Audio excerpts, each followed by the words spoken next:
effect.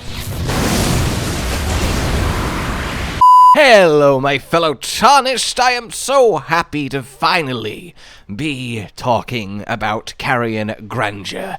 It slaps. Oh, shit! Literally. Way back when the most recent patch hit and it got quite the severe buff, well, we were very excited about it then when Mr. Codden hit a bird for 8,000 with it, but it has taken nearly a month for it to reach the front of the queue of things to do, and I deeply regret that because, oh yes, this is glorious. Not only does it do a nutty cuckoo bananas level of damage, and you know I don't bust that out often, it has monstrous stagger damage. You're talking 2-3 hits and bosses go down for a good old riposte. And given that the weapon that you do this with doesn't really matter, you can use something like the highest crit damage dagger in the game and have built-in massive advantage-taking capabilities of said stagger. But I'm getting a little bit too far ahead of myself. What are we actually talking about here? Well, yeah, Carian Grandeur. A very unique Ash of War that is the default Ash of War on one of the straight swords, but is findable as just a generic apply to any given sword daggery thing you would like Ash of War. You find it over in the Carian Manor, though it is quite the little trek to do. From the boss site of Loretta, you gotta go out, go through a little gap in the wall, do some parkour drop down, go past a load of jars, keep dropping down, eventually you'll find a wall, and you go along the wall and a nice friendly corpse, at least I assume he's friendly as a corpse, is waiting to give you it. And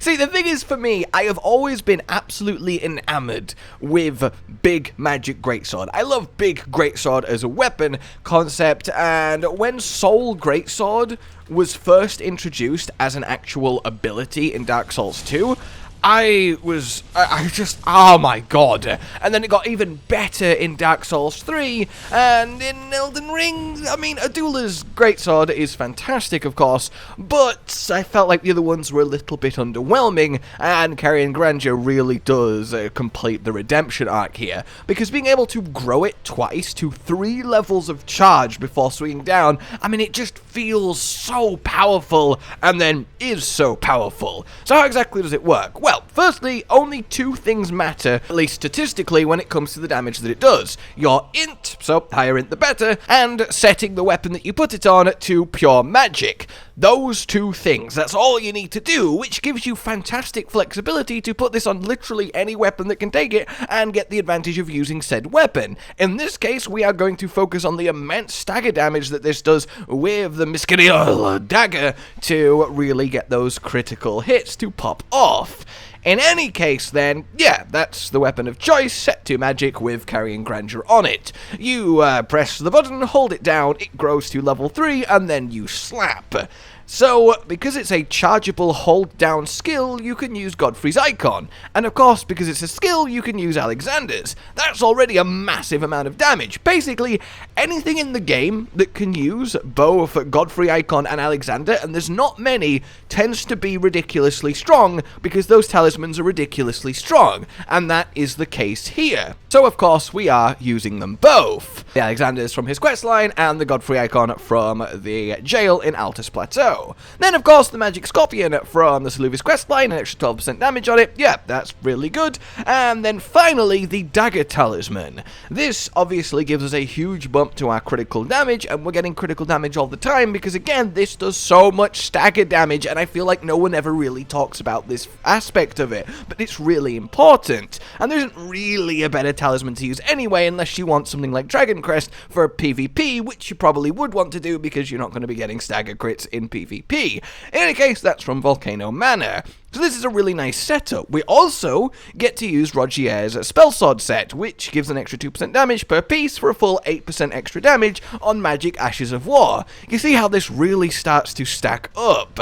Buff-wise then, we only really have Golden Vow, which is just a global 15% increase. The AR of the weapon you're using, as I've said, doesn't make a difference to the damage, so Flame Grant Me and that kind of thing isn't going to do anything for you. The amount of magic damage on the weapon doesn't make a difference, so something like Scholar's armament isn't going to do anything for you. It really is quite pure in terms of how you power this up. And then Wondrous Physic, we have, yep, the magic tier for an extra 20% magic damage, but notably, we also have the tier that increases your stagger damage. This stacks with just the base really high stagger damage of Carian Grandeur to really make it an effective tool for downing bosses for that free crit hit with the Miskitty. I don't know why when I say the name of the stagger it sounds like I'm somehow choking, but I really need to sort it out. In any case, then, you have this beautiful, perfect setup where you can really just dominate. But, of course, it's magic damage, which means we get to use the single greatest buff in the game, not named Royal Knight's Resolve, in Terra Magica, from the Crystal Caves in the mountain that the Academy is on in the lakes.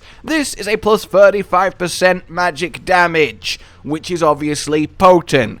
So you throw all of this together and you start slapping things, depending on its magic resistance, anywhere from 5 to 10k.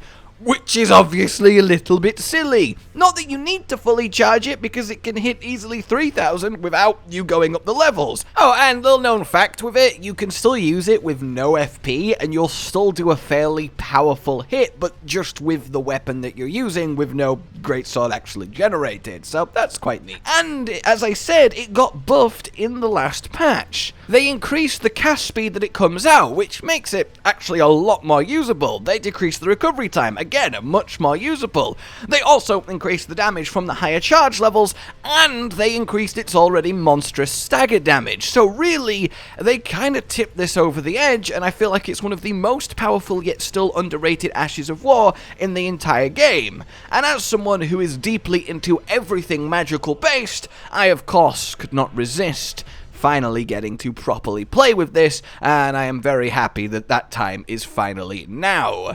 So we end up in a situation then where we have this hugely potent tool to punish essentially everyone who we can land it on, though landing it is a little bit trickier in PvP. Yes, it's much faster now, but people are still just gonna dodge you if they're not completely foolish, and yeah, you're gonna have a bad time trying to make this work. If you do hit someone with it, yeah, it's gonna one-shot them, even with level 1 charge, and it comes out decently quick enough. You'll get one every now and then, but it's certainly not a reliable dunking tool in PvP. But in PvE, I mean, yeah, just hitting down and seeing someone like Melania go rocketing backwards across the arena is so funny. Like, it has so much impact to it, and hell, that happens to players too if you do actually manage to land it, and that's just so wonderfully fun. But yeah, that is basically it. Carian Grandeur is so much better than anyone really gives it credit for, and I really want more people to actually talk about it, and I feel really sad that it took me so long to actually get to this point, but hey, better late than never. Also, I'm so sad that I had such a good run on Melania Phase 1 here, and then went full monkey brain as soon as Phase 2 happened. I feel great shame at this performance.